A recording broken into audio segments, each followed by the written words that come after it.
Somewhere in the city there's a madman waiting, standing in the shadows with a gun in his hand. A man of color who is calmly stating, Coal House demands, Coal House demands. What's going on, y'all?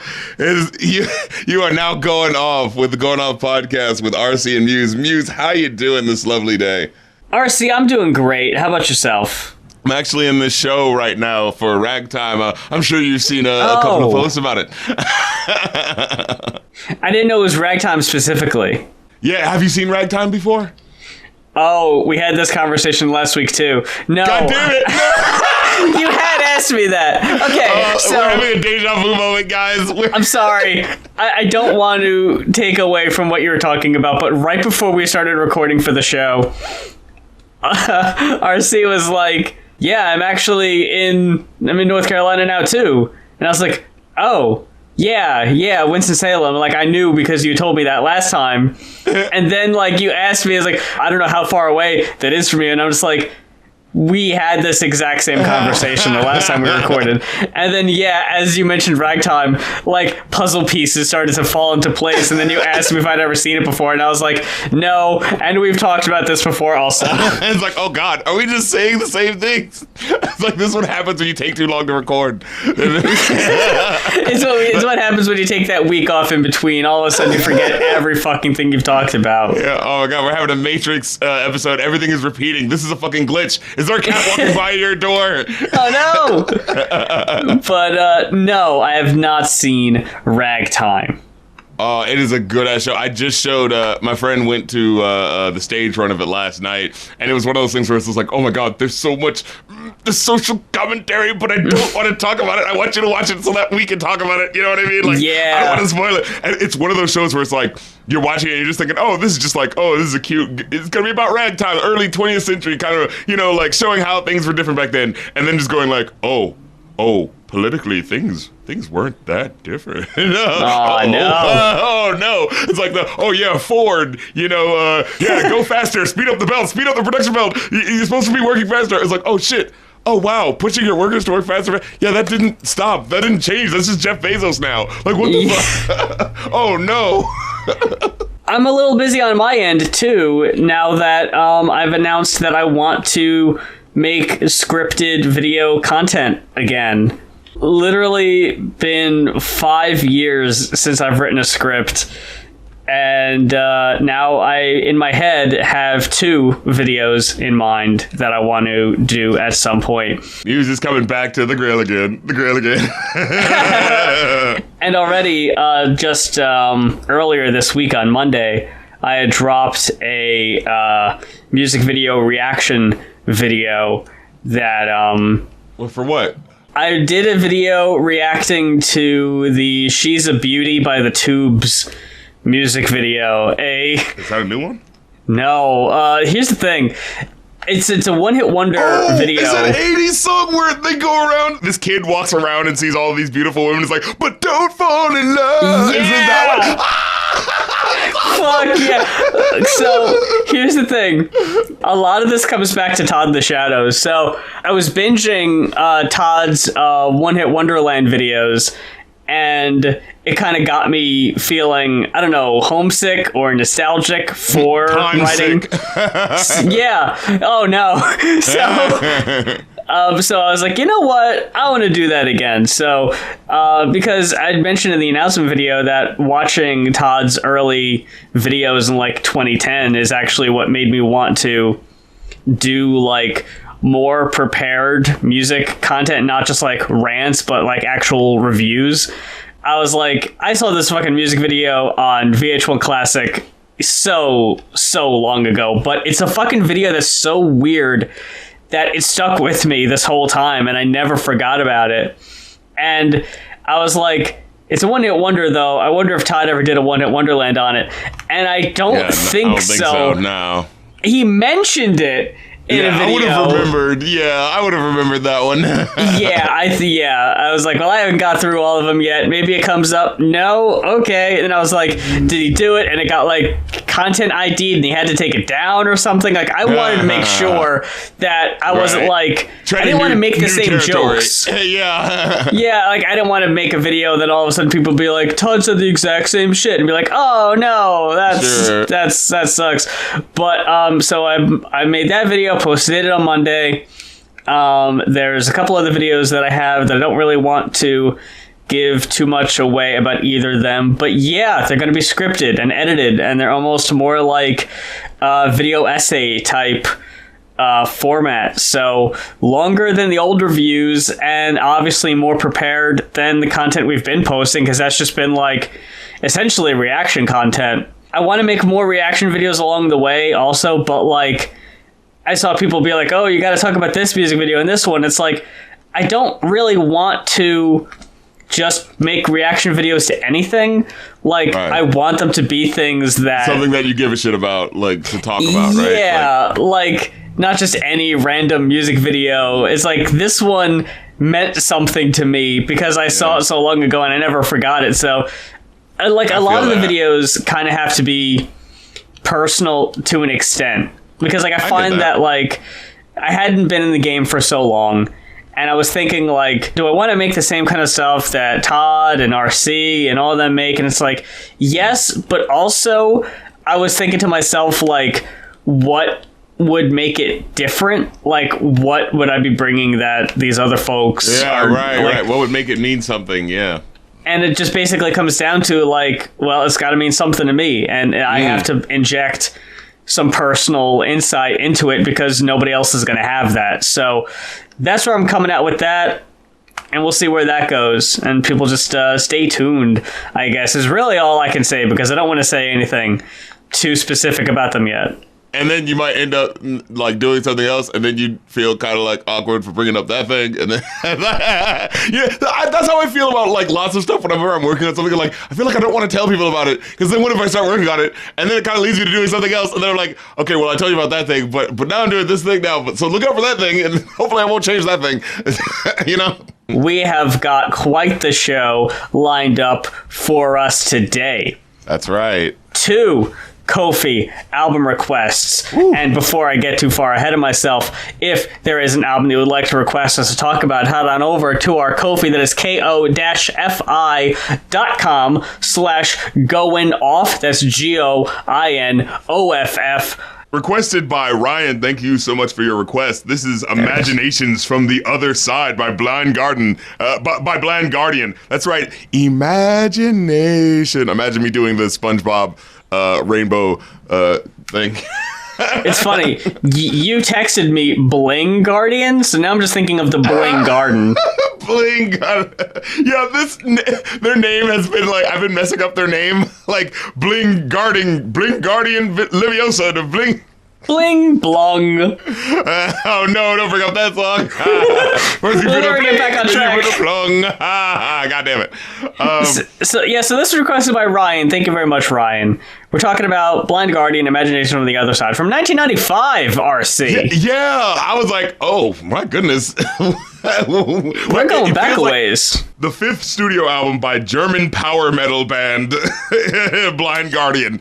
And so that'll give you a bit of a hint as to, you know, how this experience is going to sound. Like German power metal. And I think thrash metal is kind of like what you could kind of say. Yeah, it's in there too. Not necessarily the whole thing, because it's even more than that. It's like the specificness of it being German has this sort of like, you know, in the same way that System of a Down is like, hey, we're Armenian, and this is what our music, you know what I'm saying? So for them, it's like, hey, German classical music, you know, we're German Renaissance classical music, we're injecting that, like, culture and style into modern power metal. It sounds really dope a lot of the time. It's so like, oh my God, this is so weird. Now, the songs could be a little long, they could be a little on the long side, but I can't lie to you, even then, like, every time it comes back to the hook for a lot of these songs, I'm still right there. Like, you know what I mean? So it's like, I don't know where this is going. I'm feeling kind of lost in the soup. Oh shit, but that hook though?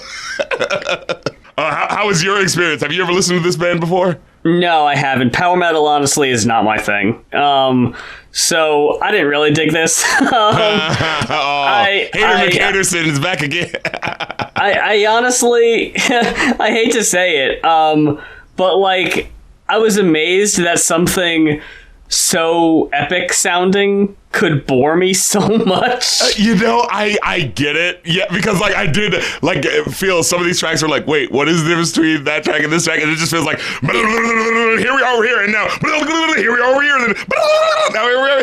That's what I wrote down. I wrote down the note that's like, this album is like if you heard the Power Rangers theme, and then you're like, oh, did you know it's actually part of some like Wagnerian, 3-part ring cycle opera, and you're like, oh, it is? Oh my God. I don't think, how can they sustain this intensity for so long?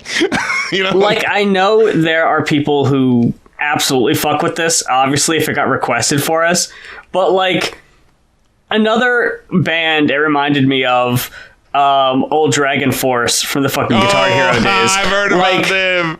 Like, everybody knows Through the Fire and Flames, and everyone can be like, oh yeah, that song's crazy. But then it's like, hey, cool, you really like that song, right? Yeah, it's dope. You want to listen to a whole album of it? No. No, I don't. It's too much. It's too much, man. It really is too much. And honestly, for my money, just like too samey. Like, music-wise, I really dug this. I like an intense album, and I especially like when an album holds the intensity. Honestly, like, that's not what got boring to me. I didn't care for the dude's vocals. I wrote down that they sounded like a cross between early Davey Havok, the lead singer from AFI, and Sam Kinison. What's wrong with that? It's just like, it's yelling, but like strained and like just kind of painful to listen to sometimes. And fucking corny lyrics. Like, I feel like this comes up whenever we talk about albums that are in another language too, is that sometimes, I don't know, maybe it just sounds more epic in the natural original language. But like, again, maybe I just wasn't a big fan of the grandiose, like, overarching story of these songs, and the epic in general I wasn't really too interested in. But lyrics from the title track here, where's the ocean's daughter? Was Peter Pan in Mordor? No one's there to keep alive all these fairy tales. May I return to Oz? Will I meet the Tin Man? Coward lion, where are you? Without brain, the scarecrow's lost in the middle of the lake. Was I supposed to follow that? And that's kind of my thing too, where it's just like, it feels like they're like, when somebody said like, oh yes, these are all the references that they pull out, and they're like all of the, literary class references, like, okay, Wizard of Oz, Peter Pan, you know what I'm saying? Like, Lord of the Rings. It's like, it's all the same ones, And I guess it's just like the structure, like, it just feels like stream of consciousness being yelled at you. You're right. Yeah. Hard to follow sometimes. I think if the lyrics were more focused and not just trying to, hit you with the grandioseness of, the lyrics or whatever, and actually try to like guide you through a story. Because there were some of these tracks where I was like, this is okay enough, but I can't see myself going back to it because I'm not sure what this was about that's special from the epicness of the last track, right? Like there could be a Michael Bayification of your epicness, right? Where it's like, by the time you get to the third Transformers movie, oh, don't you like action? Well, we're giving you action. And it's like a 3-hour movie, and like by the time I remember literally watching the third Transformers movie, and watching it with my friends in like high school or whatever, and knowing that it's stupid, but hey, it's Michael Bay, and we're gonna have a good fun dumb time, but then like getting to like the part where like action is still happening, and we're like, oh my God, how much is left? This is exhausting. And then like looking at the time and be like, there's still an hour left? Like, no, like what? We haven't gotten anywhere? There's still like an hour of shit to do? Like... And I'm not sure if I was necessarily bored or just exhausted by trying to keep up with the lyrics. Because, like, honestly, you'd think that, like, oh, this hard, fast, speed, power metal is what would be draining.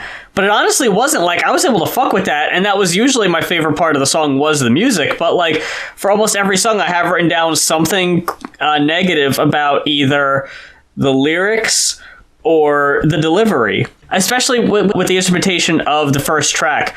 It ended with like this like string arrangement that added to the song that almost made it sound like a Castlevania video game soundtrack. Like, I was here for that. But before it, he's doing like switching up between the shouting and soft singing. And I was just like, not here for either delivery. It's like, man, I really hope he switched this up. And then he does it. And I'm like, well, not like that. I don't know. You can go back to the first one if that's it. Jeez. Oh okay. my God. So yeah, the first 2 tracks I was kind of cool on. Again, like I immediately got the sort of a little samey. Like the first, like I like the the epicness of the saying, imaginations from the other side. But then when it actually gets into what those imaginations are, it feels kind of like muddy. It doesn't feel as imaginative. And again, just pulling from all of these pre-existing references that everyone's used. But then by the time it gets to I'm Alive, like I had already written down like, man, I hate to be the too many notes guy from Amadeus, but dude, guys, fucking slow down, like lay this out a little bit. Let me get invested in the notes. I'm not saying you can't go fast a lot of the time, but like, can we get let me get a fucking breather. Like it never stops. It's like, you like this solo? Well, here's another solo. In fact, I'm doing a solo while I solo. There's 2 solos happening.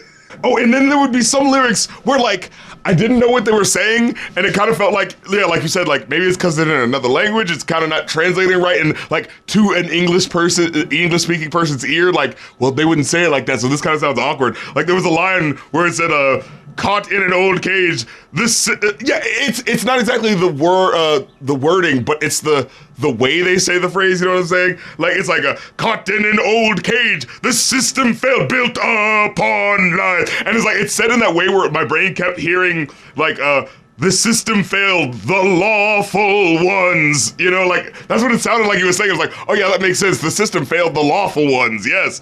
And it's like, but it's like, the system failed built upon lies. Like, it just felt sort of like, how would you say it like that though? Like, if English was your first language, would you put the emphasis on the syllable like that? You know what I'm saying? Yeah, because I have quotes written down from the script of my Requiem, but as I'm looking back at them, they don't read as bad, but I have written down that I was just like, this is not for me, this is whack. But, like, I'm just like, I don't see what the problem here is. It must have been when I was listening to it. It's when it all comes together, yeah. And you actually have to keep up with the music and the lyrics that are, like, coming at you a mile a minute. Yeah, because like I have written down, born in the days of medieval, my inner voice is always asking why. I came from nowhere without a task, without a name, don't fear my evil. Maybe the wording there is a little awkward, but not necessarily necessary of being quoted. I'm like, why did I quote that? It's just kind of whatever. Why was that important to me? Yeah, why was I so offended by that? I had to make note of it. The worst, or not worst, but I guess weakest overall, in my opinion, was Bright Eyes towards the end. Yeah, that was another one where it's like, okay, if I can figure out what the song is about, I can enjoy it. But when it just feels like, yeah, I'm just being blown about by what the hell is going on, like, I was like, literally the only thing I wrote down about it is like, well, I like the way it slowed down at the end, But it was kind of epic the way they did it. That was pretty cool, but it was like, yeah, this song, the only thing that ultimately makes this song distinguishable from the one that, comes after is the fact that it's like, oh, it slows down, thank you, I actually have written down here for Mordred's song, oh, for fuck's sake, the sound of the singing on this one, Medieval Morrissey.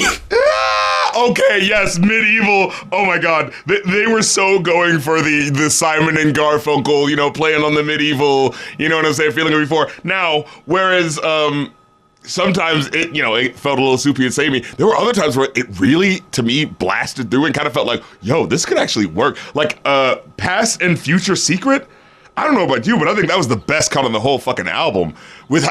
Especially because it was the third track, and the first 2 tracks were all just speed metal, samey shit. And so when this like switched it up and was like, oh, hey, we're actually like feeling like it's some like, Led Zeppelin, and when I look to the west and she's buying a it felt like it really fit into that mold of like, oh, I can really enjoy this. There's a lot of times where I feel people do that thing of like, hey, we're doing classical music, but we're adding some guitar to it, and it sounds kind of like too hokey to where it doesn't really feel like it's breathing life into the musicality. But this, I actually really felt that for this track especially. Unfortunately, I didn't feel that as much with the other tracks. But I think it's because this one was just such a different goddamn energy that it was just like, ooh, like I couldn't help but kind of really enjoy it, you know? The first note I have for that song is "Oh no." Oh. As soon as this fucking like wandering minstrel, like I was just like, no. Let him cosplay. Come on. I already forgot so much of what this album sounded like because so much of it just kind of blew past me and nothing really stuck. But I know there was things written down in Genius about like this song is about this very real event, and it's like they're drawing inspiration from these real historic, like epic, very important. Like remember there was another album we did. You think it would feel important because whoa, they're talking about a historical figure. Oh my god, this should be important, but it's like they don't really inject those details in a way that really makes it pop. You know what I mean? Because it feels like I get the sense that it feels more just about just writing so many lyrics instead of really getting you to key in to the thing that makes you that will make you stick out and have this character stick out in your mind. You know what I'm saying? I think that the best they got with that was the script for my Requiem, where I wrote this is one of the more powerful songs about a crusader returning from the Holy Lands who's apparently been hypnotized or something like that into what was it? It was like I'm trying to fucking find what the note was. It was like under the spell of his leaders and spurned, this is what it says on Genius, under the spell of his leaders and spurned on by the need to find the Holy Grail, spiritual or material, he sins against God and man by killing innocent people and who knows what else. You know, the price he pays is high. And when I read that, and then it had just gotten to one of the lyrics where you're hearing like these two twirling guitars, insane guitars kind of playing on top of each other as you're hearing what sounds like the dude being, manipulated, right? Like it actually sounds like that. And the lyrics are like, I went out of my mind in desert lands, insanity's pawn, out of control. Much too long I've been isolated from my thoughts, enclosed by the leader's spell, bewildered to march as a glory knight. Like, when it has lyrics like that really like key in it, and, to let you know what the story is, I can go like, oh shit, the musicality and the lyrics are actually working in conjunction and really giving you a picture, you know what I'm saying? But other times, it feels like epicness for its own sake. Like, Mordred's song, I had no idea what the hell that was supposed to be about. Like, like Born with it was supposed to be about one of I don't know, Richard the Lionhearted's sons or something like that, a famed but maybe mythologized son, because that's how it was back then. It was like, well, we wrote this book that kind of has something to do with him, so you could maybe extrapolate this fact, but we kind of made up this stuff and fudge that stuff, But it's like this song didn't make me care enough about it either way. It was just like as soon as I started getting the detail of, well, it might kind of not be true because I just like, yeah, I'm all right. It's falling away from me. Because I'm like, okay, then it wasn't real, and are you just making up shit? What is even happening in the story? And it doesn't even go anywhere. It's just like, oh, I will strike at midnight and I will kill the night or something like that. It was like, okay, but that doesn't mean anything. That's like just epic poetry for its own sake. You know what I'm saying? Like, I was trying to listen, but we were also talking, so I couldn't really do both. If I had to guess, the Sabaton album was also probably requested by Ryan. Sabaton, that's what it was, yeah. I don't know that for a fact. I'm just going out on a limb here. Did you know? It's a very similar feeling. Did you know that that fucking episode is from May of 2020, almost 2 years ago? Lord, oh god, and it still wasn't even before the pandemic. No. Man, yeah, it only kind of dawned on me this week about how fucking long we've been at this. But yeah, man. Well, what did you think of Born in a Morning Hall? What did you think of that one? Which one was that? Track number 6. That was the one where they brought it back. They brought it to the future. They brought it to the real world today. Because I heard the word TV and I was like, wait, I thought this was about like the 1400s or something. I honestly didn't have any notes for that one. I kind of checked out about halfway through. I still took notes for the ones after that, but it was just kind of there. Like it was fine. It was one of the better ones, I thought, but not really good enough for me to be like, oh yeah, I don't remember shit about it. This was their, people, the world issues are happening today and you got to pay attention, but everyone's stuck watching the TV, and it's like, Sure, like, that is a legit commentary, right? Let's not, downplay it too much, but it does kind of feel like, I don't know. Put down your cell phones. Yeah, right. Yeah, I'm very much over that kind of commentary too. Yeah, like, okay, I'll put it to you like this way. Like, I like the lyrics where he says, like, it's frightening but exciting to sit at home and watch the burning fields. Like, ooh, like, okay, it's saying that, like, yeah, it's like, what are you gonna do? Like, that you enjoy this, right? You know that you enjoy the Spartan, arena spectacle of it, But then just the next lyric where it's just like, you're hypnotized by the TV snake. It's like, okay, you just went one step over the line. Ooh, hypnotized by, there's a snake coming out of the TV and hypnotizing, you know what I mean? No. It's just like, okay. Yeah. You like went one level beyond with the, over the top imagery, you know what I mean? Oh, and the story ends, which is the final track. Again, it was just like, like, at least that one sounded like a fucking last, like, that one to me was like, this is the culmination. It sounded like a well-deserved ending cut. Like, it actually stood out. It was like, okay, yeah, this sounds like the epic conclusion, and I bought it for that one. And I did like the sort of Spanish twinge guitar that kind of came, I was going to say at the end of the track, but it's really like maybe the start of the last third of the track because these songs go on forever. But yeah. But yeah, honestly, anything that sounds different than how it normally is like a welcome change of pace for me, I think. There's nothing wrong with having a consistent sound to your joint, right? Like, because like how many punk rock, albums that are like, exactly. You know what I'm saying, that are still doing something, but it is about doing something in each song that makes it stand out. Like, doing the same genre doesn't automatically mean you have to be, doesn't automatically mean homogeny in the sound. And if you think it does, then, you're not doing enough, right? Like, so it's not that you can't, it's just that, like, you really got to do something to make it matter from this song versus the next song. And yeah, sometimes, like, I will definitely admit it does feel a little samey, but at the same time, like, I personally was able to enjoy the campiness of it. So I give it that 4. I'd bump it that 4. Well, how about yourself? I got a 3 on this one. Right. Not not the worst. I didn't really pick up like campiness really, because I know that's like usually camp is intended. Like you go in knowing like it's the awareness, like you think they legitimately think this is cool, like, yeah, that's the thing. Like, I know they're not going for camp, they're going for epic, they're going for serious, and overall, like, I fully admit that this is just a genre I honestly don't really enjoy. And even if it was like 100% written by Americans, with English as their first, it would still not really do anything for me. Like, that honestly has nothing to do with it. When I say lost in translation, it's the intention and how I'm receiving it is what I'm saying. There's something there that gets lost. I mean, I would actually argue, I do think, like, there is that English, because there's that certain level of, like, if you don't, like, fluently understand, like, the mechanics and rhythm of a language, you can mess up with trying to, like, say something like Urban Dance Squad. I mean, their shit is just fucking gibberish, and it's completely lowest on the scale. But, like, there are artists that do abstract lyrics that, you could still enjoy, right? Like Gorillaz and shit like that, right? Like, so it's not just that. It's the not understanding, like, the cadence and, like, the rhythm of a language, and then so doing it in a way that makes it get even more lost in the sauce amongst all this speed shit you're doing. You know what I mean? So yeah, I am going to say that probably was a factor in why the lyrics didn't hit right. Because like I said earlier, like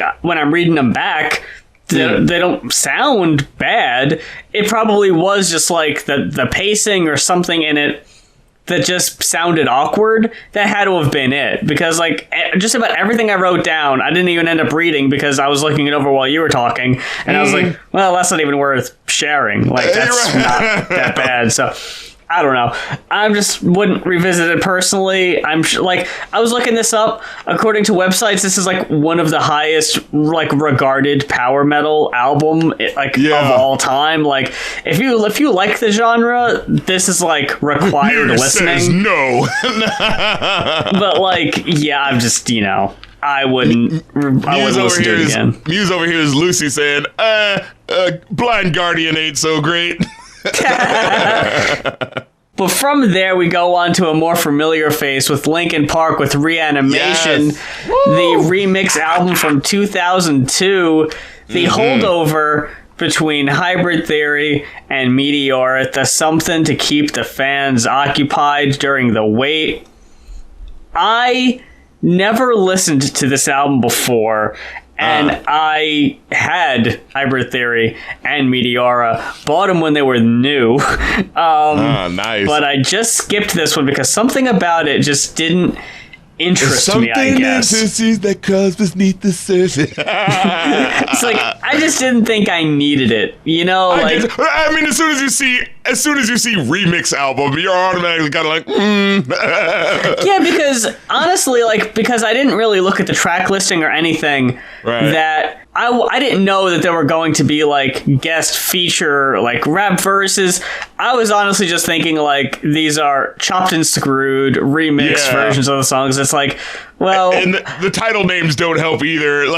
Oh my god, no, we'll get to that. So oh my god, early 2000s misspelling things. Yeah, we gotta do leet speak. We're gonna chop out all the vowels. Symbol in place of a. I was oh my god. I was sitting here thinking, man, we better have, a fucking topic to talk about or something, because this is going to be a short fucking episode. I was really nervous that we weren't going to have anything to say about this one, but I think we might after all.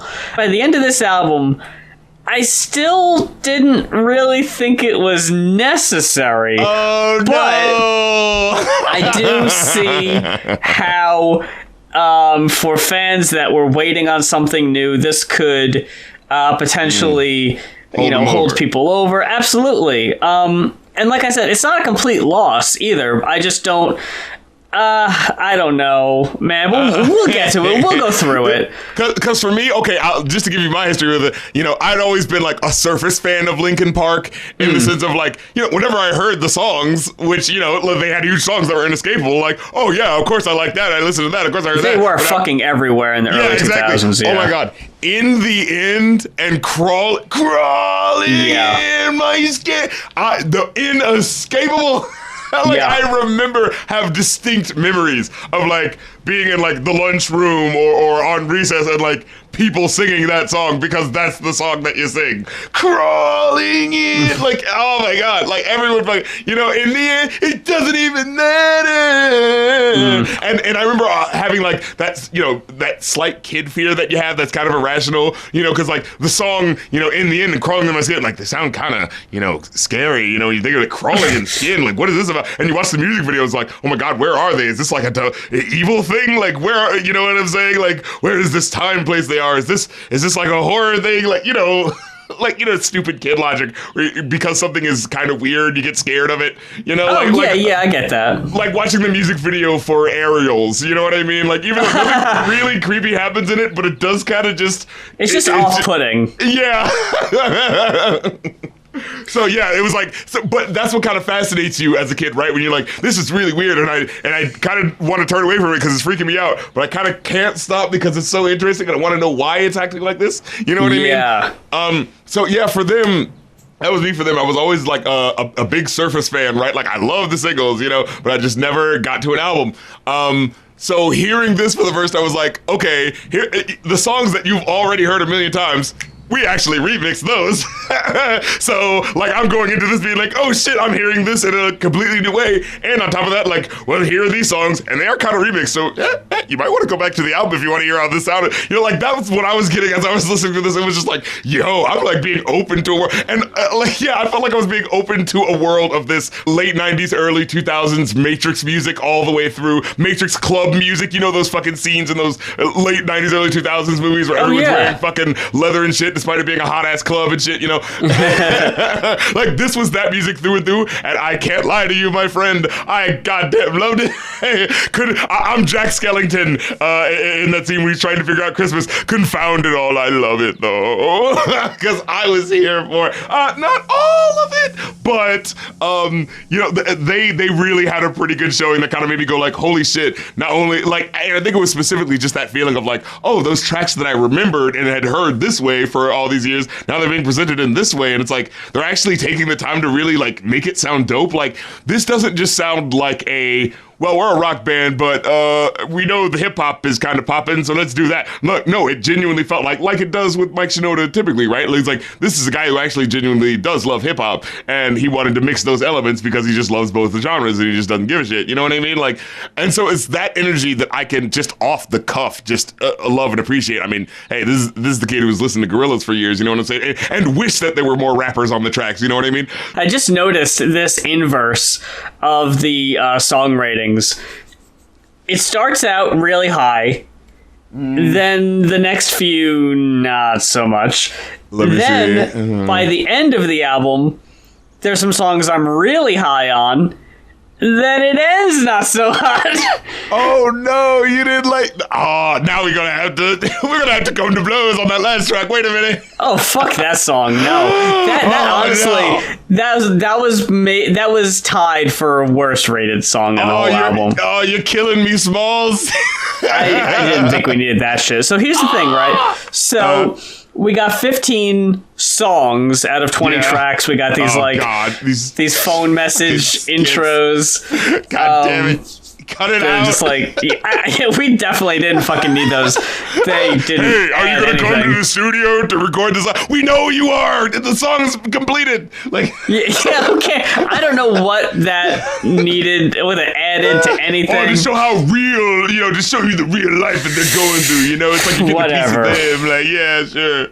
So we got a mix here as it comes to the guest verses or the guest musicians. We got some rappers, and then we got some contemporaries of Linkin Park's genre. The first track is what I was kind of expecting the album to be. Right. It really is just a remix, and it's a remix by a member of Orgy.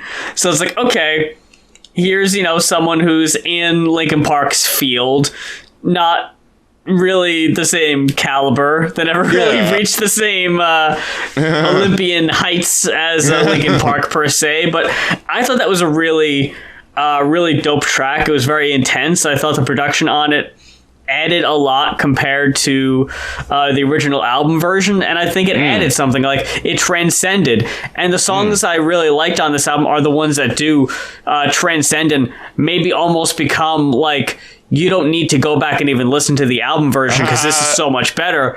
Other ones that I didn't care for are the ones that just made me want to listen to the originals, and I don't need this. And that's where I got a problem with the next few, which we start out with Motion Man. Okay, this was one where, again, you know what it is? Not even mid to that. I'm talking Sony PlayStation 2 video game, sort of like.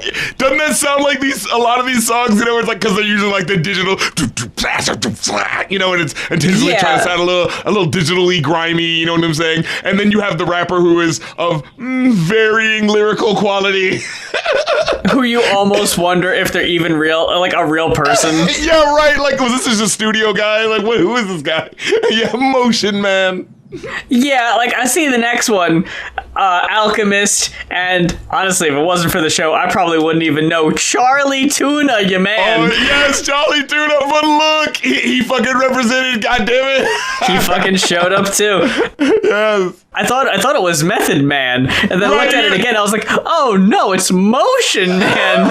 And it's like, and the way that they're like trying to, okay, see, this is what I do like a remix, when it feels like they're genuinely building on the ideas of the original. Yeah. And I actually really do like Mike Shinoda's verses with how it's like, it starts off feeling the same, but then as you keep listening to the verse, he switches things up, and he actually sounds like he's talking about like working on the original song, where he's just like, all I know is time was on my mind when I wrote this. Like, it was something like that where it was just like, oh wow, like, yeah, he says, keep in mind I designed this rhyme, and that's the part that you recognize, like, keep in mind I designed this rhyme when I was obsessed with time, and all I know, time was just slipping away, and I watched it count down to the end of the day, watch me and the words that I say, like, I love that, the way it was like, oh, like, I thought I was just listening to the same song again, but wait a minute, like, I love that feeling, right?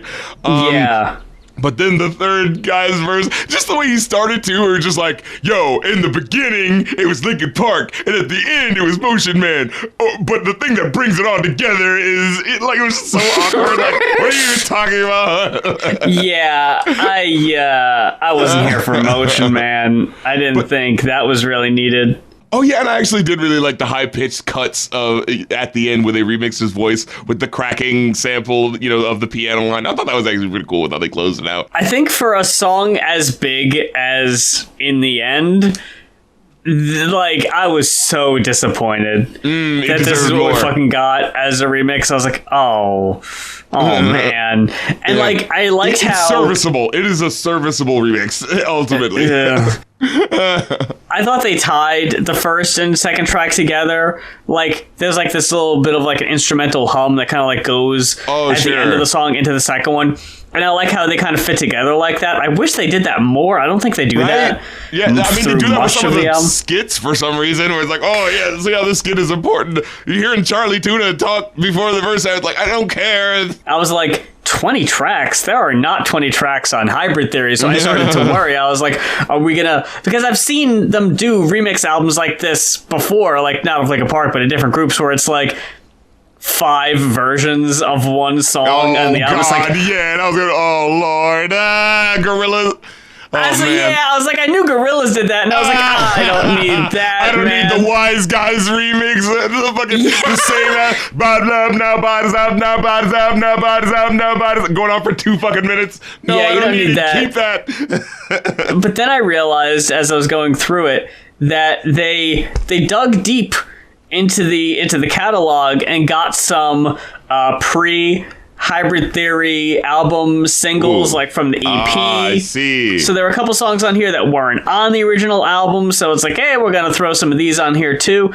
And in that way kind of helped it feel like its own standalone thing to fans. Hey, well, it's not just remixes.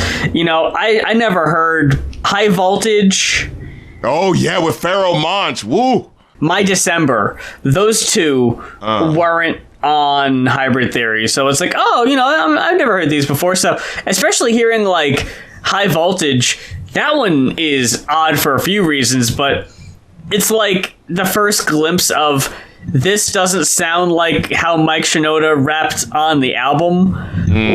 He's rapping in a different way about different stuff, and it's obvious that it wasn't recorded at the same time as Hybrid Theory. Not in a this sounds amateurish, but there is a different style to it. Yeah, and it's interesting. One is more of the directly talking shit to you rap lyrics sort of thing, and but the thing that pulls me in more with Mike Shinoda is that more emotional, maybe abstract, you could say, lyrics, where it's just you're not 100% sure what he's talking about, but the way he strings it together is so fascinating in a way that you can still tag a feeling to it in your own emotional way when you listen to it. Lyrics about angst or paranoia or, you know what I'm saying? Frustration. That still pulls through, even though it's abstract in the way that maybe a Gorillaz song is with the lyrics. So with this, it's I kind of enjoy it where he's doing okay, this is hip hop from my perspective as someone who's dealing with all these internalized feelings. And, I want to make this rap about this. And maybe it's not even a rap. Maybe this is actually just a spoken word, segment over here where I'm just kind of repeating this when Chester kind of comes in around it, and it feels like the way they construct tracks is so cool and interesting when you go back and look at it, especially compared to other people, right? Even your boys Korn, who Jonathan Davis appears a little later on this album. I've actually been having a Korn renaissance where I've been going back and kind of appreciating what they were kind of doing with their music a little bit more, actually, with how they were trying to make hip hop but filtered through heavy metal, right? That was kind of how they were trying to make it. With Linkin Park, it really does feel like it's that next level where it's someone who legitimately understands the functionality or the mechanics of hip hop and is doing it giving you hip hop through that way, and then the rock is blended with it in a more organic way as opposed to making rock into hip hop. It's more just the fact of you hear at the beginning dun dun dun dun dun at the beginning of at the beginning of In the End, right? It's this what clearly sounds like a crackling piano sample, right? That is specifically a hip hop pull, right? To take, you know what I'm saying? Like, so it's like that direct sort of like, no, this is just hip hop, and then we're just blending it as opposed to like, like making hip hop and making rock into the hip hop sound, which are both valid in their own ways. But it's fascinating to see how one definitely feels like more of the 90s, and one feels like, and now we're taking it to the next level. You know what I mean? And like we were talking about on the what album was it last? It was like another remix, the Gray album. Like I was trying to. True. We're doing a bunch of remixes, yeah. Yeah. I'm doing this on purpose, folks. Where it was like I wasn't trying to rate the song, like the Jay-Z song in its original form. I get you. I was like trying to like divorce that and not have that. Like I was trying to not let my opinion of the original impact it. But there are some songs where, like, I can't help but be like, I know how intense this song was originally. Right. Like, especially, like, in the end. And then it's just, like, so watered down. And it's like, oh, man. Like, when you take away the energy of the original and... It feels like a step down, right? Yeah. Especially if it's, like, the main pull. Because something about Chester's... like shouty, screamy delivery, it's believable is the thing. Like his like anger and rage, it actually it sounds like he's talking to somebody. It's believable. Don't turn away when I talk to you. Yeah, it almost gets uncomfortable. Like you're watching someone go through it. It's like, oh, do I shit. need to leave? And then when like they put it under like a beat that doesn't really match the energy. I get it's what like, you're saying. Oh no, what's going feels on like here? It's pulling away from it. I get you. I thought Charlie's verse was all right on Forgotten. But like I like that it was like taking you through an actual like narrative, like city governments are eternally napped and trapped in greedy covenants, cause an urban collapse and bullets that scar souls with dark holes. Getting more than your car stole. Some hearts be blacker than charcoal. Like that was fucking cool. You know what I mean? Like Charlie Tune is always. We got to do one of his albums sometime, like just him sometime. Like because he's coming with it. There's another group he was in. I always forget the name. It's like Ozzo Motley. What an interesting name. 6-piece band, primarily Latin hip-hop. Whoa. Let's see. This is already throwing this into a different arena than I was expecting. Who all was even in this? Because I guess it was kind of like a super group. Yeah, it was fucking Pitbull, this group? Damn. Yeah, right? With Latin flavor, I was like, whoa. Pitbull and Flowrider are like officially irrelevant now, right? Like... Yes, absolutely. they're not coming back anymore. Right? I think they safely got lost in the Swedish house mafia, like without a question. Yeah, late 2000s, early 2010s, fucking, Ibiza, made for Ibiza purely music, you know what I mean? Like, I'll tell you what did them in, and you're gonna think I'm full of shit, but Flowrider and Pitbull were doing themes to WWE pay-per-views for a while. Like, not specifically for the show, but WWE were, like, using their songs as themes for pay-per-views. Right. They'd be like, hey, here's Pitbull performing at WrestleMania, and he's doing, sometimes I got a good feeling. And, right. And that kind of pumped them up a little bit. But for the past 3 WrestleManias, they've gone with Weekend songs. And I feel like that might be the final blow. The death knell, yeah, because they were doing movie soundtracks. Remember oh my god, I think that this is fucking the end of it. Well, first of all, this is the MIB 3 soundtrack that fucking Pitbull did. But then when Pitbull did a cover of Africa, a rap remix cover of Africa for the Aquaman movie. Like, what? Who was asking for that? There was a song that Pitbull did with Enrique Iglesias that sampled an REO Speedwagon song, and I forget. Oh my lord! I think I know what you're talking about. Hold on, I know we're going on a whole new thing here.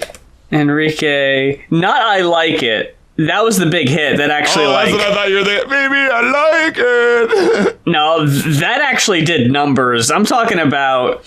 It's called Messin' Around.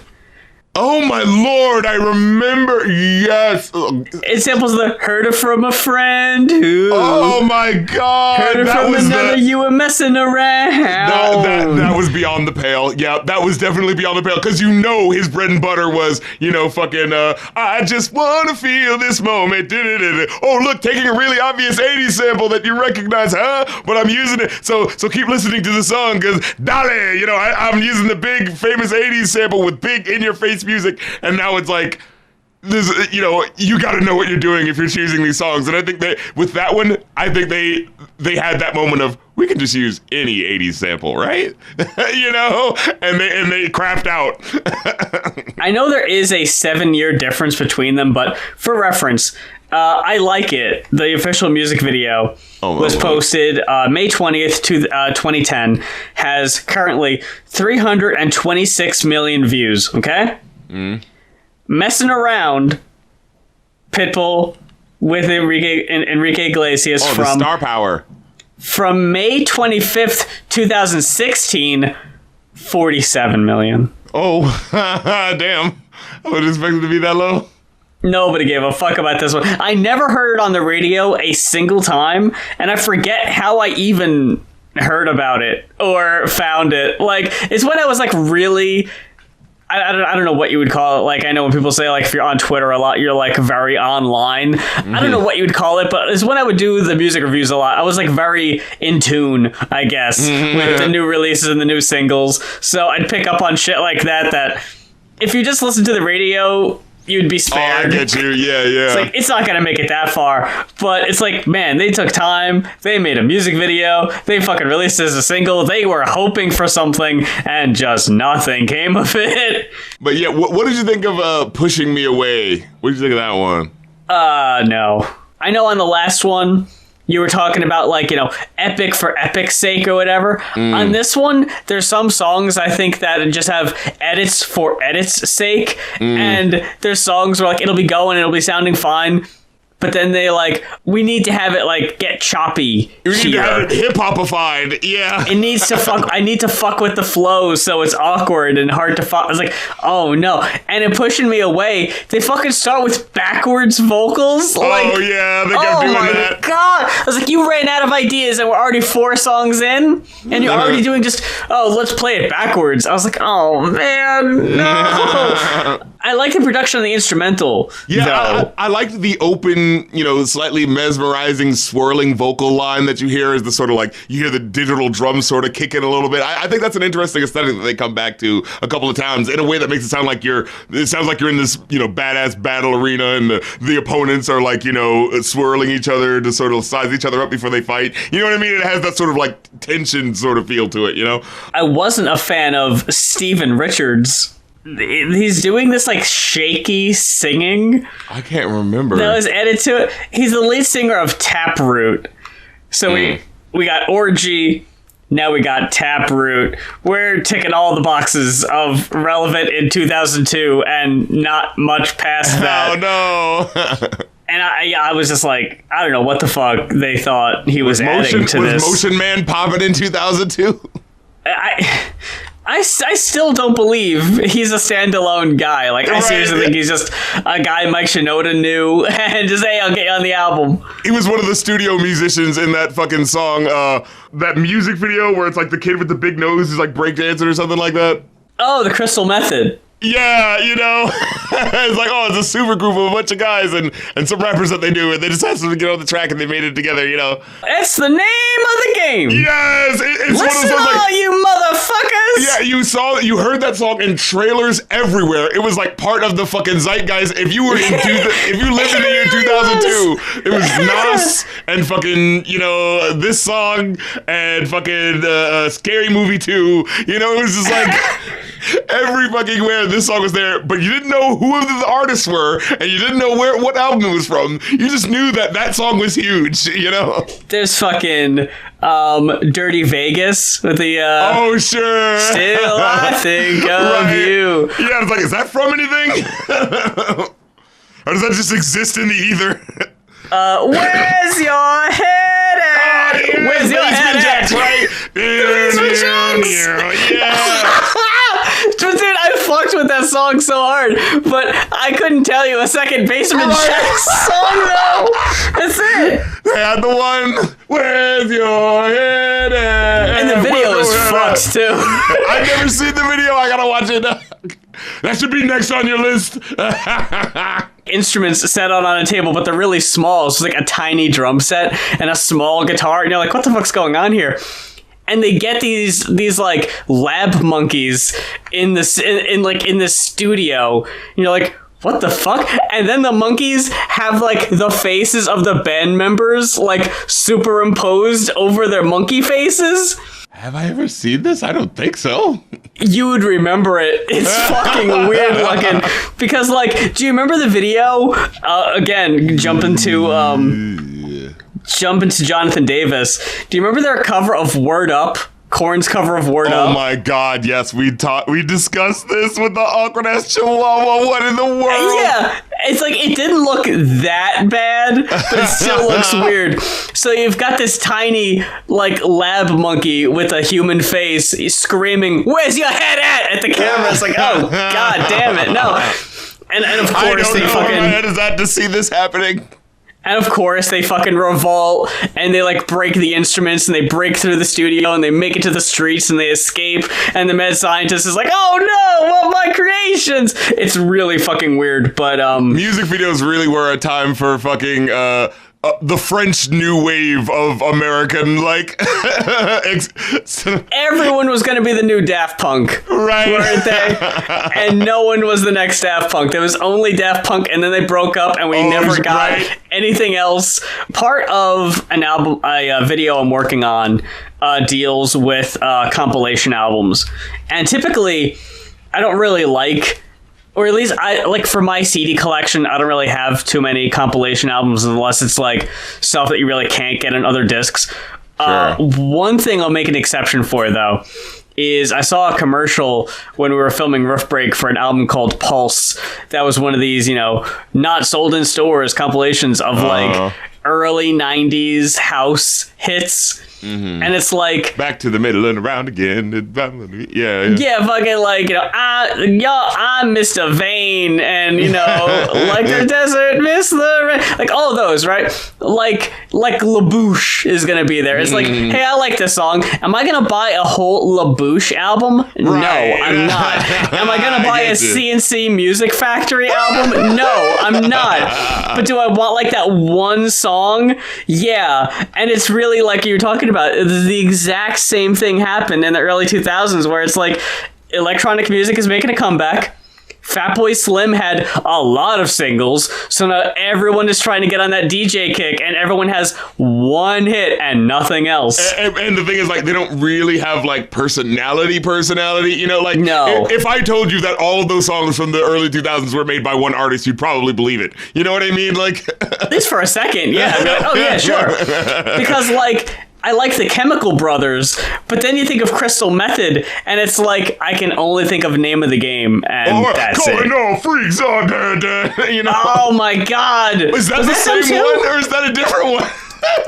Calling all freaks. Calling all free. I think that might be the same song, isn't it? Like, calling all freaks. Oh, that's the name of the game. I think it's that. Yeah, that is the same song. But it just feels like it's different because it's like two very specifically different phrases that are clearly from two different things that they mix together. Oh, and it was from Blade 2. Oh god, and that's another thing. You never remember what it's actually from. Like, you think like, wait, I thought it was from the Mountain Dew commercial. Like, oh no, it's from fucking Blade 2. Like, fucking in the same way that, like, what's that song, All Star? Everyone goes like, oh, isn't that from Shrek? Like, well, technically it's from like Mystery Men. Mystery Men. Basically, what we're talking about right now are fight scene music. You're so right. And you going back to fucking Matrix, like fucking Power Man 5000 with the song, like, everyone associated with those, like, it's like, am I gonna listen to a whole Power Man 5000 album? Probably not. But I remember that one because it was in an exciting fight scene. Right. But going back to Linkin Park and remix albums. I was gonna reference a song, but it wasn't even on this album. It was on Meteora. Remember the music video for I can't think of the name of the song right now, but it was animated by the same person who did a scene in Kill Bill. I think it was Breaking the Habit. Yeah, that's the one with the anime music video. You gotta fucking watch the fucking Breaking the Habit music video. Shit, okay. I haven't seen it. Oh, the following content may contain suicide or self-harm topics. Well, thank you for letting me know that. Oh, damn. YouTube. Goddamn Linkin Park. You're not normally that considerate, but cool. Yeah. Okay. Again, another side note. So this music video was uploaded in 2009, right? Wow. It doesn't look very good. Oh no. You ever go back and you do that where you go back and you find a music video look dope and it's uploaded in like 360p? Oh no, and you can't find another version. Y'all couldn't have re-uploaded a better looking copy of this? In the past 2.5 decades, nobody had a better version of this, huh? This is the best we're gonna see? It's fucking blurry. RC, it's in 240! Oh no! On the official Linkin Park YouTube! Are you kidding me? And it's in widescreen, like, this needs to be in 1080. It's in 240! Oh, they couldn't find the original tape where it was put on. Oh my god, this is and like, they're not gonna, maybe someone else uploaded a better looking one, but then they would take it down for, like, no, that is the only one. Oh my god, it's that or nothing. That's a damn shame. It's that, or you better have the deluxe edition of the album that might have a bonus DVD of the music videos, or you ain't seen it any better than this. Uploaded 12 years ago in 240p. Get the fuck out of here. That's such garbage. Anyway, place for my head. So awkwardly. This is the one. This is over the top. Place 4. First of all, like all the vowels are removed, and then there's just like a dot and the number 4. Like no one writes like that. Place 4. Like no. And then it's MIE for my, and then H, and then the connected AE symbol. It's like, all right, y'all are trying too hard now. Yeah, exactly. That doesn't make the ass sound. That makes the eyes sound. But now this verse is garbage. Oh the my God. Baby Zombie verse? Yeah, okay. I have this whole thing quoted because this is so bad. Sick of you stressing, sick of you fessing. Give me energon to keep me calm. You and your mom keep all the drum. Used to be a team, pass the baton, but you flop that bomb and you drop that bomb. Take it to the John in your Babylon. Flush down with the sound that you carry on. I don't really give a dang. You pissed on my lawn, took a dump like a punk. Now the battle's on. What does this have to do with anything? And just the way they ended it. Find another place to feed your face. If you don't, we're gonna bump. Get it up. Get crunk. Like, what? Oh! This has gotta be the worst usage of the word crunk. I was not expecting to hear the word crunk on a Linkin Park album. But here the fuck we are. But then it sounded really fucking cool. It had the effect on the go away. You try to take the best of me. The edits and the distortion on that sounded so fucking cool. And I hate that there's like really cool ideas. And it's like, but I'm not sitting through Baby Zombie to get to that. I was going to say, speaking of frustrating, oh my executioner Lord. style. Jesus Christ. Not even 2 fucking minutes? And I couldn't believe. What the fuck? First of all, Black Thought, someone that we, like, I believe we both would be like, this man is clearly talented and very good, but yeah. I think whenever we listened to, like, his albums, it was always kind of like, they just weren't all the way there. Like, it's not that. I mean, the musicality is definitely great, but it always just feels like he doesn't have enough for a full album. You know what I mean? But with this one in particular, I don't even think he was that bad. It just felt so unfucking finished. Like, it felt like, why didn't we get, like, this is a remix song. Why didn't we get, like, the 2 verses that start? You know what I'm saying? And then the remix rap at the end. Like, what the fuck just happened, you know? I was very annoyed. I thought his guest verse was dope, and I thought all of it sounded so sick, and I was really here for it. And then when his verse ends, and the instrumental just keeps going, I was like, there's no way that's it. And then I pull up Spotify, and it only has like seconds left. I'm like, what the fuck are you doing? No! And just the fact that they start off with you hear the shut up. Oh my god. But then it cuts it off, and then you hear this what sounds like an old timey sample going like, "Wasn't that fun? Let's try something else." They love that sample. Oh my! Almost as if signaling how they're coddling and hand-holding the rock fans to be, "Hey guys, how about we listen to some of that rap music? It's not so bad, huh? How about we do something else? Like it's so fun. Like, come on, guys, huh?" I don't know if that sample was on the original Hybrid Theory or not, but that comes up again on it was an instrumental track because it oh kinda, my god, it Cure grated for my the Itch. Yeah, it kind of grated my nerves a bit because it felt specifically like it was going like, I know you guys probably won't just like an instrumental, but come on guys, give it a chance, you know, like it's so signaled that. I was so fucking here for that Cure the Itch sample too, the remix. I thought that one sounded so fucking good. Like, yeah, I thought it was pretty good too. When they were able to just focus on remixing a dope beat and not trying to put on some upcoming rapper trying to put Bad Ronald on the fucking record or whatever the fuck. What? Who the fuck was that? Remember Bad Ronald? Bad Ronald. We talked about them having that music video that has like a bunch of puppets because Eminem was hot, so everyone was like, "Well, we'll just how are we going to promote these white rappers? Let's get them in a silly video with a bunch of puppets." Like, what even was that song? Let's begin. Shoot the shit. Oh wait, sorry. I was thinking of Shorty Shell Shock or whoever it was from they did that Butterfly song. Hey, sugar mama, come and dance with me. It's the funniest thing you ever you're thinking of Crazy Town. Yeah, this one was like, shoot the shit. Now let's begin. Yeah. Oh god, that was all over fucking VH1. Jesus Christ! At the end of like fucking VH1 disposable, TV show music, like at the credits, best week ever. All right, let's play the song at the end. Shoot the shit. Now let's begin. Speaking of the fucking wise guys, Stop the Commotion! Oh my god. That's another one of those VH1 loves it. Yeah, we're playing that 60 sample. Oh my god, yeah. All they do is start the commotion. Wind it up, baby, hey!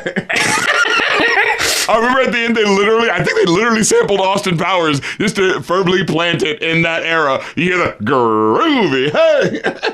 Oh my god, it's like, this is 98. Don't forget it. And I remember because right after that, my mom, one of my aunts had gotten me now that's what I call Music 8. And you know how you associate, when, I think when we talked about those ads for like 80 songs, don't turn around. Their comments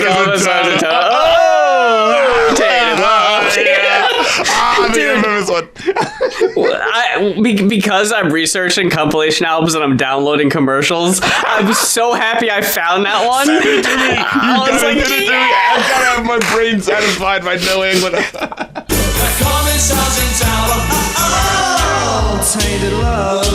I hated that that's something that they didn't do more. Like, why would you not try to make them connect? Like, fuck me, that's such a cool sound. Someone's gotta turn that into a record. But it was like at now that's what I call Music 8. At the end, they play the Start the Commotion song, so like didn't do it, just Start the Commotion, and then like at the end it goes like groovy, hey, and then I remember right after that hearing the beginning of of the Me, Myself, and I song. I don't even remember who the fuck made that song. I think it was like I think I remember it being like a black dude with like spiked hair, but it didn't seem like it was a black dude because it's a song that sounds like it's by like some sort of like punk dude. It's like, you know that I like to do it all the time. I like to get high, and that's fine. It's so like, my mom's painting my nails, reading a magazine. Wait a second. Oh, Jive Jones. Yes. The fuck is that? Yeah. Me, Myself, and I, off the Big Fat Liar soundtrack. Oh my god, the Big Hold on. I'm sorry. I need to hear that right now. You gotta give that a listen. Oh my god. It's taking me back. Oh in 99, 2000, son. I woke up late, fell out of bed, missed the bus to... That is such garbage. What the fuck? Just the fact I've that... never heard that. Oh, yeah, this is apparently a hit. It was on the Now That's What I Call Music 8. I don't fucking believe it. You gotta find this guy's Wikipedia article. Like, it peaked in Wait, where is that? New Zealand! Where you got In the Netherlands! It peaked in the Netherlands! What? Then who is this guy then? It had to have just been on the Big Fat Liar soundtrack, and that's the only reason. How did that get on a Now CD? I have no idea, because, yeah, I don't remember hearing this shit before. Me, Myself, and I peaked at number 12 on the Dutch Top 40. And they had another song called I Belong that charted... Wow. Yeah, so how the hell? Nowhere else. That's it. Why was this on the... But he was born in Florida. He's an American singer, and he had a hit in the Netherlands. Dude, someone please request this for One Hit Wonderland. Because I'm looking at this Wikipedia article, and I know how much research Todd puts into those fucking videos. He's going to take one look at this Wikipedia article and say, what the fuck do you want me to do? What do you expect from me? I can't do anything with this. Yeah, oh my god. Besides shit on the video. Just the angsty lyrics, too, where he's just like, I woke up late, fell out of bed, missed the bus to high school hell, mom's painting my nails, reading a magazine. And then the way he talks, listen to this, he's like, you seem asleep, me steal the keys. Me steal the keys? And then it's like, now I'm the star of my neighbor hell. Dad, there's no need to yell just because I changed my name. Ooh. It's so bleh. Me, myself, and I. The fucking Now album has had a trend of doing this, where the first half is like pop hits. Oh, sure. And then closer to the end are the rock hits. Tell me if Me, Myself, and I doesn't stick out like a sore thumb here, okay? Where does this fit? We got Clint Eastwood by Gorillaz, sure. The aforementioned Start the Commotion by the Wise Guys. Uh-huh. Me, Myself, and I. I'm a Believer by Smash Mouth. Yes! Fat Lip by Sum 41. Uh-huh. The Rock Show by Blink-182. Yep. Bad Day by Fuel. That's when I fall off. Okay. Let's not paying attention. Be Like That from Three Doors Down. If I could be like that. Oh, okay, yeah. I'll do anything. And then Walk On by U2. I don't even remember that. All these other songs, take my word for it, were really big hits. Me, Myself, and I, that is the only song on the album that doesn't itself have a Wikipedia article. It's so insane that song what the fuck is it doing here? And just like I said, the way he's fucking talking. Why is it? And now I'm the star of my neighbor hell. Is he saying like, oh, neighborhood, but this is my neighbor hell? Like, oh god, this is so bad. Today I got hate. I made the grade. I guess I'll graduate. Oh well, smoking can kill. Oh, this is so try hard. Oh, how I love these days. Like, what is this? Like, I'm not gonna lie. I'm still gonna probably listen to this after the show. But just like the fact that these lyrics are so like, what inspired you to write the? Like, does he speak English? Like, what is this? Okay, I'm not familiar with this one. Maybe, well, I don't know. I forget the age difference here, but I was trying to go through. I was trying to see if there was another song up to that point that was on a Now album that doesn't have its own Wikipedia article. And there is one song on Now 3, which came out in December of 99. Get Gone by Ideal. Ooh, what? R&B quartet from Houston, Texas. The group debuted in 99, composed of brothers Maverick Mack and Cedric Swab Cotton. Oh, God, no. Swab. Oh, no. He's deceased. No disrespect, Cedric Cotton Swab. I'm sorry about that. Yeah, we didn't know. And their cousin Wayne P.Z. Perry and high school friend J. Dante Green. I don't know. I don't recall none of them Jetmans. But let's get back to this album. Oh yeah, that's right. Where were we? High Voltage. High Voltage. I thought that was definitely a standout track. I thought. Oh fuck yeah. Yeah, fucking Mike Shinoda represents, and fucking Pharaoh Monch kicks out of the goddamn park. Oh, who's the man demanding you hand over your Land Rover? No man's bolder than Pharaoh when he jams your plans over. I infect sclerosis, the most ferocious, when I spy my third eye's extremely high voltage. That's why I need ruby quartz glasses, because when I glance, there's a chance that I might blast the masses. Oh, God! And then, oh my God, I loved the lyric where you hear him like, he's rapping the lyric, but then you kind of hear him sounding like he's rapping the same lyric, but like slightly slower, where he says like, I use skills when I need, please heed the rhyme. When I heal, when I bleed, I proceed through time. Like, and so it's like him rapping and sounding like he's actually like moving through time as he's rapping. I was like, that was fucking brilliant. Holy shit. This, I know we say, this should have been the launch pad for Pharaoh Monch. Like, if Simon Says wasn't enough, this fucking should have been the, hey, everybody, pay some fucking attention to Pharaoh Monch. Jesus Christ. With you? Yeah, or was it with lesser than you? Because that's what that symbol means. Like, I think it's just with you, but they didn't know what... And they didn't change you. It could have just been the letter U, but they actually spelled out U. Yeah. Like, you mean to tell me 21 Savage knows how this math symbol works better than Linkin Park does? Yeah. Because he has this album called I Am Greater Than I Was, and it has the greater than symbol. Like, come on. It only started to feel like a remix with the AC Alone guest verse. Yeah, and I thought it was okay, but it did kind of feel like he was like, oh, you want to do like angsty rap bars? Okay, I can write that. Paper Cut is probably my favorite song off Hybrid Theory, if I had to guess.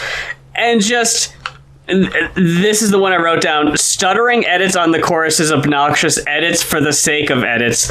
And Roscoe is fucking trash. Okay. Here we go again with the pain I feel isn't real, but in my mind I find myself in places with names but not faces. My memory races at speeds 100 degrees. My soul bleeds. Devil must have planted the seed. Now it feels like my back's against the wall and I'm taking the fall. Whether I call, nobody's responding at all. What? Yeah, that was kind of just when he rhymed against the wall, taking the fall, my eyes rolled. I was like, oh, come on. I did like Planet Asia's verse. Like, I like when a remix can aid to the content of the theme from the original topic, right? Like, and his verse really felt like whereas that verse felt like, oh, you want angsty raps? Okay, I'll just write angsty sounding raps. Like, this one actually felt like, oh, I heard the original song, and oh, you used that imagery. What if I kind of built on that a little bit? You know what I mean? Like, that's what I like about Planet Asia's verse. It actually feels like it like goes, and then just like, oh my God, the hook is insane with Chester Bennington. Like, it's like I'm paranoid looking over my back. It's like a whirlwind inside my head. So yeah, I love that chorus. Planet Asia was dope. Roscoe, I don't know who that is. I don't want to know who that is. Runaway featuring Phoenix Orion. Wasn't a fan of this guest verse either. This is another one where I can't even remember. I did quote this because it's another one that made no sense in the context of the song. Yeah, right. This just sounded like something you had written down. That's like, oh, I'm going to be on the Linkin Park remix album? Yeah, I got something. I don't think y'all ready for what I'm about to do. Y'all new school dudes ain't even got no clue. How dare you forget about Bam and Zulu? Cool Herc and Jazzy J, they paved the way. Oh my god. Let me spit it for y'all who said I wasn't gonna make it. Every time I blaze it, y'all be the first to hate it. My team ain't looking supreme to stay strong. Got the true series, son. They scared to put us on. Ew. Yeah, that whole thing sucks. It's one of those things where it's like, I like the general idea of like, hey, here's this, new age hip hop fusion rock record that's shouting out like classic hip hop legends. Like I like the idea of that, but the execution is just gotta fit better than that. And also, it absolutely does not match the tone of this track. I'm just gonna list off some old school rappers real quick, and then I'm gonna talk about how y'all don't want me to make it. I don't know who you are. It's like that's the thing. Like the very first lyric is like you hear like graffiti sky. Like I think that's the first thing you hear Chester Bennington say on the track, and it's like, ooh, that's just kind of like a cool imagery, like a graffiti sky. Like whoa, wait a minute. And then it's like, oh yeah, like hip hop, but with this like dark edge to it. Like that's kind of cool. And then this verse comes in and it's like, you're really squandering this fusion idea. Yeah. Oh, man. Oof, another feature I wasn't feeling. Kelly Ali sounding like a literal child singing along with Chester. I don't even remember how that went. I think that's who Kelly Ali is, because there's a voice that's singing along the chorus, and it just sounded like a child.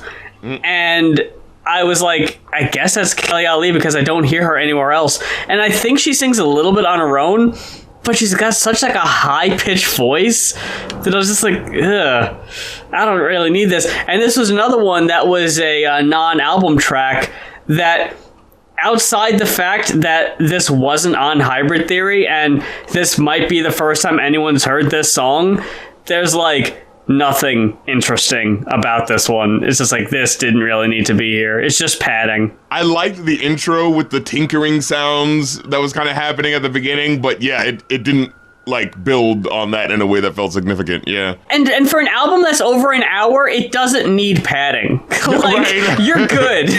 By Myself, I thought was really good. I thought that was a fun one. I liked that one a lot too. I like the distortion on the myself, like it's all like staticky and scratchy. That's really cool. I like Mike Shinoda's like verse and how it was actually like a bit more specific with what he was talking about. Like you could get a hand on what he was like the direct emotion he's talking about of just trying to move in the industry, but just trying to figure out how to maneuver like with people who might have their own motivations, but trying to be honest about your own feelings. Like when he says like, how do I ignore them behind me? Do I follow my instincts blindly? Do I hide my pride from these bad dreams and give in to sad thoughts that are maddening? Do I sit here and try to stand it, or do I try to catch them red-handed? Do I trust some and get fooled by phoniness, or do I trust nobody and live in loneliness? Like that's actually like really getting at something, you know what I mean? Like that's like holy shit, I feel that emotion directly. That's not like an abstract thing. Like I know exactly what the fuck you're talking about, So yeah, definitely shout out really for this good track. at that. Cure for the Itch, I really liked that one. Yeah, just an instrumental thing. One Step Closer featuring Jonathan Davis. This might be the best song on the album. Oh man, the way it builds on the shut up, blood is pouring, shut up. Oh my god, that was so fucking cool. This was more epic than anything I heard on the last album. And Jonathan Davis, he fits right in. Like, it sounds like, I don't know, but it works. It was interesting because I was like, it wasn't until this track where I really actively thought about the similarities between their music. I was like, hey, they are kind of, like, that's kind of interesting. And this was an example of they transformed this into an entirely different song, and it kicked ass. Like, I'll listen to One Step Closer, and I could listen to this right after it and be like, these are both great songs. Like, it's so different, but it has the similarities, obviously, and you could tell it's a remix, especially because, like, some parts are, one for one eventually, but, like, they do so much to change it that I was like, yeah, that's awesome. Oh, Here's where no. we're gonna come to blows, I guess. Crawling. It was all leading up to crawling. I wrote down, look, this is epic. I fucking loved it. I like the way they took their time and laid out the samples. Like the first fucking minute and a half, it feels like you're on this heavenly cloud. It's like, you know what song this is, but we're not just gonna give it to you just yet. We're gonna take a little extra time. Like that, there's like a 45 second to 1 minute mark where you feel like it would have started, but then they just played like a sample of what one of the lyrics from the original one is, and it just kind of kept going as you hear like the sort of like swell of, you know, like acoustic like violins and cellos and stuff on it. I thought it was really cool. I liked the way they kept like laying it out and kind of making you have to like feel where this is going, and then finally to get to the last minute when you hear the crawling. I thought it was worth it. I like the broodiness that they kind of gave it, you know, by injecting it in there. You know what? This is what I wrote down. This feels like the brooding remix song that they use nowadays in the trailer as the remix for the, you know, the gritty reboot of Tiny Toons or whatever the fuck they would be making. You know what I'm saying? Like, I really liked the slow build also, but I'm going to blame all of it on Aaron Lewis. Your boy from Stained. This motherfucker here. We don't need his ass at all. Wait, what did he do? What part did he do? He was like singing along. I don't even remember. He'd be playing and then he would sing along and like repeat it. I seriously just have written down, God damn it, Aaron, shut the fuck up. Oh, no. He was annoying me so much. It was just like, I thought he brought down the whole tone. Like, I liked how it was building up, and it was really going somewhere. But then when he started singing and I recognized his voice, I was like, oh, wait a second. Who's Aaron Lewis? Oh, no. The guy from Stained. Oh, no. Oh, no. I had that moment like, oh, shit, that Todd in the Shadows of You with, oh, that was the same, oh, no. Oh, no. And immediately I was just like, oh, God damn it. And now I remember even more. It's been a while since yeah, I know these motherfuckers. I'm on the outside. I'm looking out. Fuck you off, man. See the real you, because inside you're ugly like me. And now I'm just thinking about the Weird Al polka that's in. Because that's how I was introduced to that song. Like, inside you're ugly like me. I can see through you, see to the real you.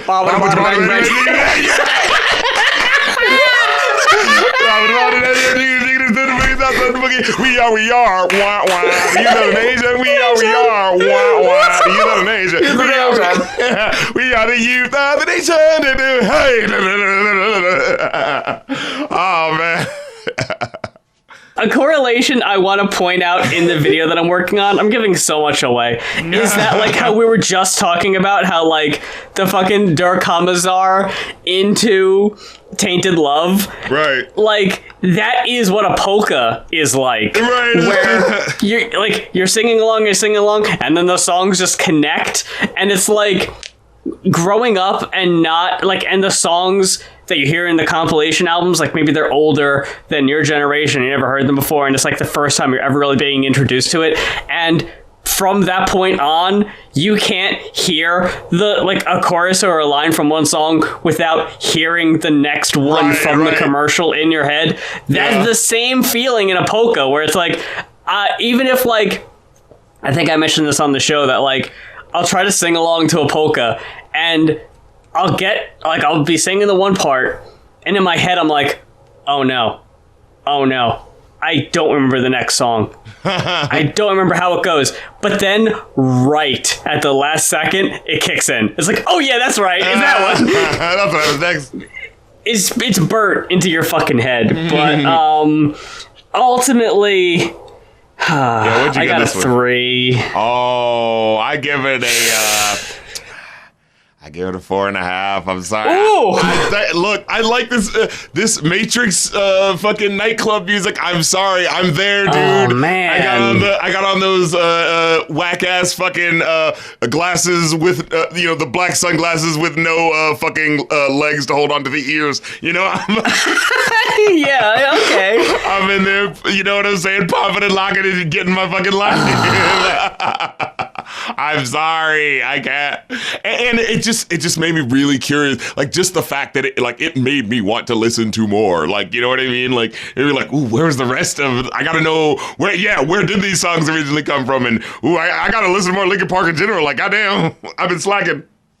Yeah, I guess, like, a big problem is, like, by the end of it, it just made me want to listen back to Hybrid Theory. And like I was talking to my friend Dylan, I asked him, have you ever heard of Blind Guardian?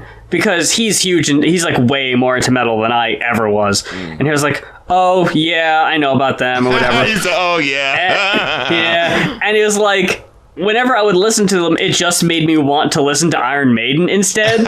It's like, yeah. And as soon as he said that, I was like, yeah, that's actually exactly, like, I wasn't thinking that exactly, but yeah, you just put your fucking finger on it. Like, I would just rather listen to that. That's what it's reminding me of. And unfortunately, for a lot of songs on the Linkin Park album, it did that, where it's just like, I just want to listen to the original. And this is supposed to be like the new and improved remix. And it's like, I just want to hear the original. You know what's funny? So I guess that's our experience. Like, I, not listening to Linkin Park, I'm hearing this and it's making me curious. You, as someone who have, you're just like, well, now I just want to go back to it because this isn't enough. Yeah, this isn't as good. You fucking added too much unnecessary shit that messed with the flow and the feel of the original, and it's like fucking with me. But yeah, I can see that. Yeah, our different approaches can definitely impact that. But that about does it. Yeah. Oh man, for this week's episode of Going Off. Big thanks to everyone who stuck around and checked out our podcast this week and listened to the show. Big thanks to Ryan and Kit for requesting the two albums that we talked about this week. We mentioned it before, but if you head on over to our Ko-fi, that is ko-fi.com/goinoff. That is where you can request an album to be viewed on a future episode. You can follow us on our socials, our Twitters, our individual YouTubes, Patreons. We both got our own individual Ko-fis as well, if you just want to help one of us for whatever reason. Right. If you don't want to request an album. If you want to request, if you want to request an album, you can go to the Going Off Ko-fi. Or if you want to request, I do music video or movie or album stream requests where I'll stream an album or best of album. I mean, best of an artist stream request where I'll someone will throw me an artist and I'm like, oh, okay, let me go through and get the best of their stuff. Because I love doing that. I love, going through and you guys have seen me with Insane Clown Posse. I'm a fan of digging into the ocean of possible good or bad shit and pulling out the pearls and the best of their stuff. So yeah, I'm all about it. So definitely get with that on my Twitch channel when I should be doing streams actually in the coming week, twitch.tv/rapcritical, patreon.com/rapcritic if you want to do the ongoing support and help me reach my $15 and $100 goal. You can become a $2 patron where you'll get to see the episodes early, plus get to join the Discord and stuff like that. Or you can join my new $5 tier where I've got a new tier now where you can where if you, I'll tell you what song I'm reviewing for this week, and you can leave a comment as to whether or not you like the song, positive or negative, and if I like what your comment is, I'll read it on the show. So you get that access to special privilege to being a part of the RC videos. So get with it, act like you want it. Patreon.com, Ko-fi.com/rapcritic for the stuff that's not the album requests, and Ko-fi.com/Going Off for the stuff that is. Trying to get more on TikTok and upload stuff over there, but I'm trying to upload some of my favorite older clips because I hate to my own horn, but I'm a funny motherfucker. So somebody I say the same shit. I'll be editing a Riff Break episode and I'll just be like, I'll pause it and I'll turn to Neb and I'll just be like, you gotta hear this. I know we did it, but you just gotta hear this. This is I think you forgot how funny this was. Right. It's we got the fan house page, the Riffcoms fan house, where we're posting new Kids Bop live review, live reactions to Kids Bop songs, 2 a day. I'm trying to keep up with it. I forget some days, but most days there will be 2 videos posted. I'm up to like 160 something. I still got like... Yeah, when you're making content on the internet, a day goes by faster than you think it does. That's true. And like, I'd like to think I'm making a sizable dent in these Kids Bop songs. Like, wow, 160 of them. That's a whole bunch. I have 730 left, so... But yeah, follow along with me in this journey so I'm not suffering alone. That is fanhouse.app/riffcoms for 2 exclusive videos a day. And for going off, until next time, I'm Muse. And I'm Rap Critic, and it was the music of something beginning and era exploding, a century spinning in riches and rags and in rhythm and rhyme. The people call it ragtime. Ragtime, ragtime, ragtime, ragtime, ragtime, ragtime, ragtime. Go see Ragtime, Big folks. finish.